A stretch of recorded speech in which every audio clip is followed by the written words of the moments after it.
JoJo Siwa has been picked as one of Time magazine's People of the Year. KSI has weighed into the supposed Logan Paul-Floyd Mayweather fight and he doesn't think it's going to happen. Shane Dawson is under fire for selling merch while remaining silent about his many controversies, which is the one they don't like. All this plus Da Vinci? On this week's edition of YouTuber News, hosted by me, Benedict Townsend. B to the T, B to the T, B, B, B, B, B to the T. They're all gone, every viewer is gone. And brought to you by PopBuzz, the only website that is a perfect anagram of itself. P goes there, checks out. I think it's not a controversial statement to say that it's been a rough year, but I think Da Vinci is honestly one of the highlights. That makes me very... Da Vinci? Makes me very happy. I've watched it so many times. Our first story, JoJo Siwa has been picked as one of Time magazine's most influential people of 2020. Yes, finally some good news in this hell year on this hell planet. JoJo Siwa, one of the few relatively nice people we have left, has been named one of the most influential people on the planet at just 17 years old. Now, to be clear, she's not been named the Time Person of the Year. That has not been announced yet. The way it works is you have one Time Person of the Year, but then since 1999, they've also been compiling a list of 100 people who are just influential, and she's on that list. And to be honest, I think that's better because previous winners of the Time Person of the Year have included Stalin and literally Adolf Hitler.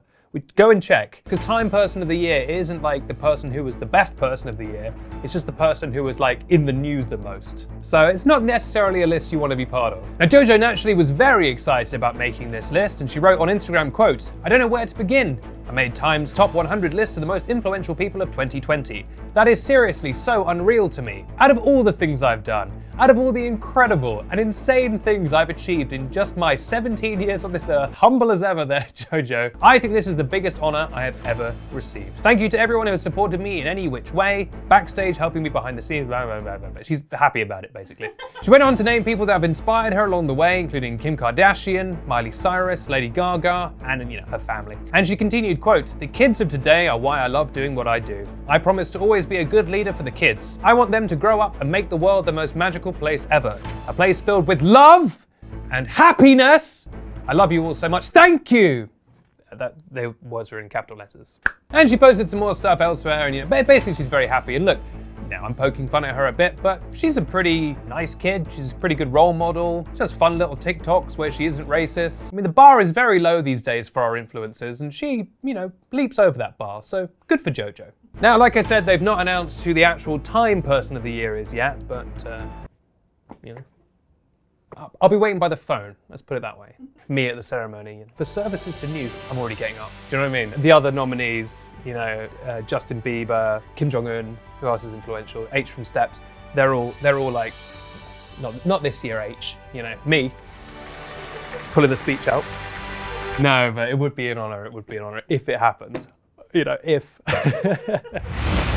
Our second story, KSI has weighed in on the supposed Logan Paul-Floyd Mayweather boxing fight, and he says, "Ain't gonna happen, buddy." Why did I could have phrased it professionally, and I just...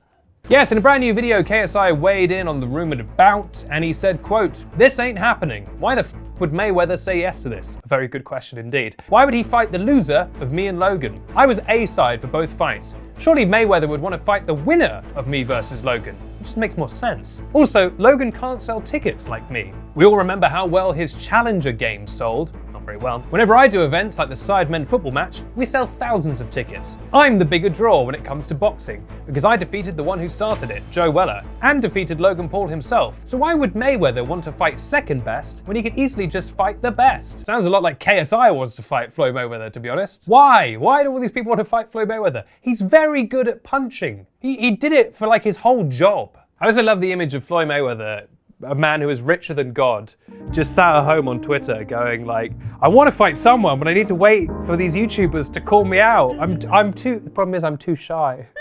A YouTuber is like, does a tweet saying he wants to fight Mayweather, and Mayweather sees the tweet and is like, "Is for me?" That would be gift, wouldn't it? Is for me? By the way, every episode of YouTuber News is gift. And available on Twitter. That sounds like a joke, but if you go on Twitter, when you can search through the GIFs, or GIFs if you're a sicko. If you type in YouTuber News, I'm not joking, there are hundreds of GIFs of me saying stupid things. Or if you type Benedict Townsend, it comes up too. So, if you want to send a jolly little moving picture to your favorite aunt, you can. Now, KSI is actually a friend of the show. I've spoken to him on this show. I've spoken to him on the YouTuber News podcast. We'll link to that somewhere. So, you know, KSI, I know you're watching. I know you watch every week. Let me know if you're going to fight Floyd Mayweather. And let me know if you need a ride over there. I'll drive you. You carry him. I can't drive. Our third story, Shane Dawson has come under fire. God, Shane Dawson's like a box of blooming matches, isn't he? He's always under fire. Shane Dawson has come under fire for sending out an email to people subscribed to his mailing list, announcing a brand new line of hoodies made by Jeffree Star's Killer Merch Company, while all the while staying radio silent, keeping mum about his many controversial previous actions. I was going to say controversies, but nobody likes when I do that. Now, the hoodies also feature the phrase spiraling since 1988 on them, which is itself controversial for some people because people read it as him making light of mental illness, mental health. It just feels uncomfortable. But on top of all that, there's the elephant in the room of Shane Dawson releasing new merch and emailing about new merch while just not saying anything about the many, many things he's been called out about. One person tweeted, "It's so uncomfortable that Shane Dawson is releasing new merch while he's been MIA, missing in action. Or he's been pretending to be the singer MIA, which would probably require him to black up, which is his favorite thing to do."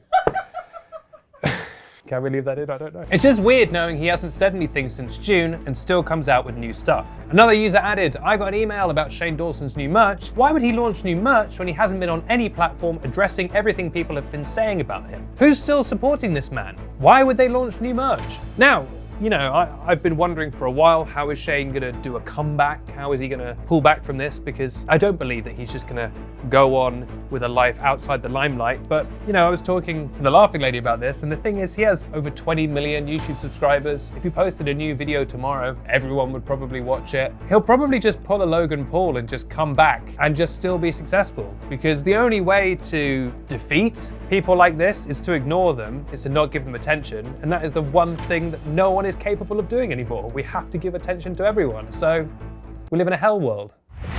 Now we've done our news stories, so it's time, as always, say it with me, it's everyone's favorite segment. Here is a picture of my cat.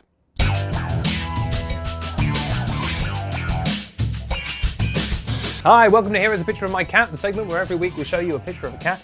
And this week it's a picture of my cat, Suki. She's a little kitten I love with all my heart. Here is a picture of my cat. Wow, that really was a picture of my cat. This has been Here is a Picture of My Cat. So we did story 1, story 2, story 3, here's a picture of my cat, and then we'll wrap up the show. I'm trying to think if we've missed anything. No, that's it. That's everything we do every week. That's the whole show. Nothing missing. Nothing that will be missed anyway. Oh, we don't like Dan Howard. Stop doing it. Fine, I'll stop doing it then. You throw your toys out the pram? I'll throw the pram in a volcano. I don't care. You think Dan Howell wants me to do this? I imagine he doesn't. I'm Benedict Townsend, and you're not, so let's not forget that. And this has been YouTuber News, which airs every week on the YouTuber News YouTube channel, and also on Snapchat Discover. Don't forget to subscribe. It's the best way to get brand new episodes of the show. You can do that on YouTube by hitting subscribe, obviously, and on Snapchat, you can do it by swiping up on the last snap of the story. Just get your finger, just drag it up on that last video. In pre-corona times, I would say, lick the screen, but, obviously, you want to stay safe and sanitary, so don't lick the screen until the government says it's safe to do so. But just subscribe to the show, it's the best way to get new episodes. I'll be back next week with a brand new episode of this show, and also a brand new installment of the YouTuber News podcast, which is the sort of sister show to this, with even more news and hijinks on it. But until then, I'll leave you with the message that if you want to wrap up a show with a joke, a good thing to do would be to write that joke ahead of time.